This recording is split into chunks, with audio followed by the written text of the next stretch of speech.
Today we're going to answer the question, who are the saints and how can they help us? Let's go. Hey everybody, and welcome back to another episode of the Catholic Talk Show.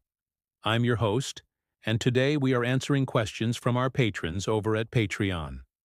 Today's question comes from a patron, and it is this: who are the saints and how do they help us? I'm sure many of you have heard of the saints, but may not know exactly who they are. So let's start with that part of the question. So in essence, a saint is a human person who has lived an exemplary life in union with God, and has died in God's grace, having completed the course of their earthly life with faith, hope, and love. The word saint simply means holy one. And so all Christians actually are called to be saints, because we are all called to holiness. However, when we say the saints, we mean those individuals who have attained the highest level of holiness and are now in heaven enjoying God's presence. We recognize these individuals as saints, and so we honor them and we remember them, especially on the days of the week or during the month that we celebrate them.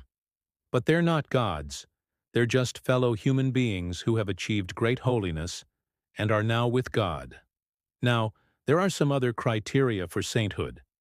I mean, it's not enough simply to be a good person and then die. There are some other requirements. The first is that this person needs to be someone who exhibits heroic virtue. What does that mean? Well, this means that this person exhibited not just normal virtues, like kindness or helpfulness or, things that we're all called to do. No, they exhibited virtues in an exemplary way that others could see.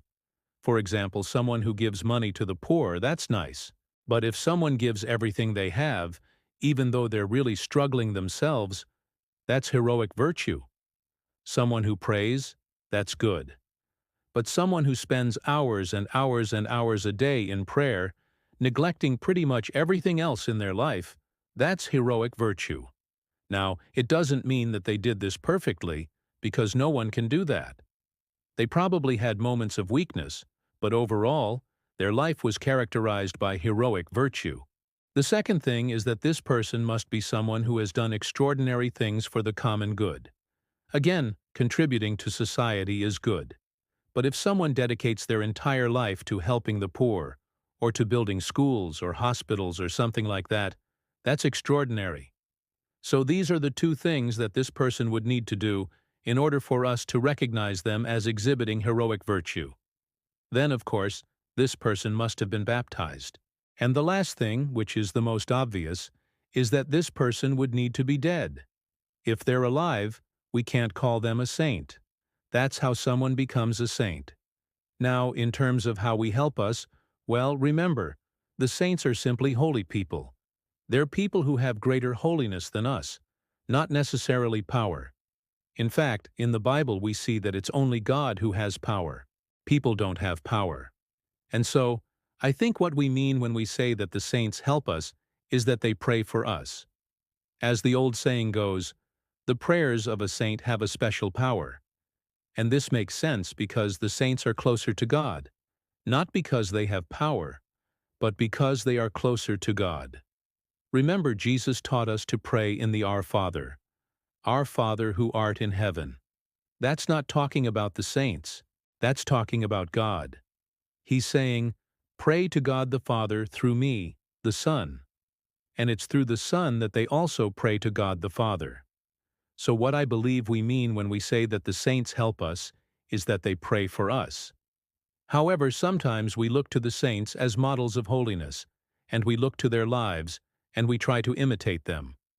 We also venerate the saints, meaning we hold them in high esteem and we honor them.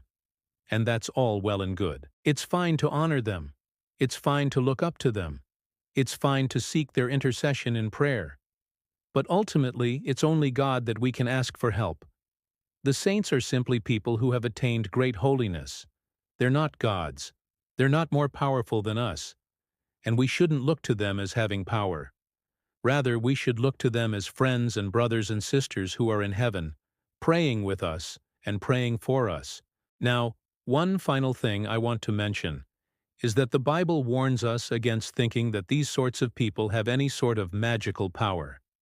In Acts chapter 19, verses 11-13, we read this, "And God did extraordinary miracles by the hands of Paul, so that even handkerchiefs or aprons were carried away from his body to the sick, and their diseases left them, and they were healed." Now this is interesting because it seems that people believed that the mere possession of these objects was enough to heal them, and so Paul got wind of this, and he called the guys that he had converted, and he said, "Stop doing this, guys. This is not okay. The only one who can heal is God. Don't think that I have any power to heal. Only God has that power. And if you keep doing this, I'm going to come down on you very hard." And so yes, God did work through Paul. And yes, God did do miracles through Paul, but God didn't do it through the mere object. God did it through Paul's preaching, through Paul's actions. And Paul warned these people against thinking that the mere object itself had power. And I think this is important for us to keep in mind, that the saints themselves, they don't have power. God can work through them, and God can and does perform miracles. But we cannot attribute any sort of magical power to the saints themselves. Now, as far as how we can invoke the saints, how we can reach out to them, how we can ask for their intercession, so to speak, well, this is simple. Simply pray to them. And in fact, the Catechism of the Catholic Church says this: "The saints, that is, the blessed, holy, and entirely righteous, are in heaven with the Lord." Veneration for the saints, the so-called liturgical veneration, is a prayer addressed directly to them, imploring their intercession. The saints are invoked far from us, that they may obtain from God through their intercession, either spiritual or material goods for us. We may not, however, address a prayer begging for intercession to other dead persons, whether they are friends or relatives or unknown to us, much less to demons, whatever their title or name. So again, the saints, they pray with us. They don't have power, and so we can't beg them for our stuff. Instead, we beg God for our stuff, and we ask them to pray for us. Now, this might seem like a very simple answer, and maybe it is. But sometimes we get caught up in this idea of the saints having great power, and we forget that it's only God who has power. And yet the saints are in a place where they can pray for us. They can intercede for us before the face of God because they're closer to God than we are.